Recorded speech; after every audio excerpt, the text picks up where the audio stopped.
ഓം ശ്രീ ഗുരുഭ്യോ നമ. അമ്മയുടെ ഭക്തയായ ഒരു പാശ്ചാത്യ യുവതി ആദ്യമായി അവർ ഭാരതത്തിലേക്ക് വരികയാണ്. യാത്രക്കിടയിൽ തിരുവണ്ണാമലയിലെത്തി.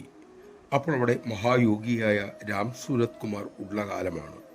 യുവതി അദ്ദേഹത്തെ ദർശിച്ചു. യുവതിയെ കണ്ടതും ആ മഹായോഗി പറഞ്ഞു, അമ്മ അമൃതാനന്ദമയീ ദേവി, ഈ പിച്ചക്കാരൻ്റെ ഫോട്ടോയും എടുത്തുകൊണ്ട് പോയല്ലോ. താൻ അമ്മയുടെ ഭക്തയാണ് എന്ന് എങ്ങനെ ഈ മഹാത്മാവ് അറിഞ്ഞു എന്ന ചിന്തയിലായിപ്പോയി അപ്പോൾ അവർ. പിറ്റേ വർഷവും യുവതി തിരുവണ്ണാമലയിൽ ചെന്നപ്പോൾ രാം സൂരത് കുമാറിനെ ദർശിച്ചു. അവർ അദ്ദേഹത്തോട് ആധ്യാത്മികമായ ഒരു സംശയം ചോദിച്ചു. ഉടൻ തന്നെ അദ്ദേഹം പറഞ്ഞു, എന്തിന് എന്നോടിത് ചോദിക്കുന്നു? 2 പ്രാവശ്യം ഇത് പറഞ്ഞുകൊണ്ട് അദ്ദേഹം തുടർന്നു, നിന്റെ ഗുരു എന്നേക്കാൾ എത്രയോ എത്രയോ ഉന്നത നിലയിലാണ്. സാക്ഷാത് കാളിയുടെ തൃക്കരത്തിലാണ് നീ അവിടെ സുരക്ഷിതയാണ്. അത് മറക്കാതിരിക്കൂ.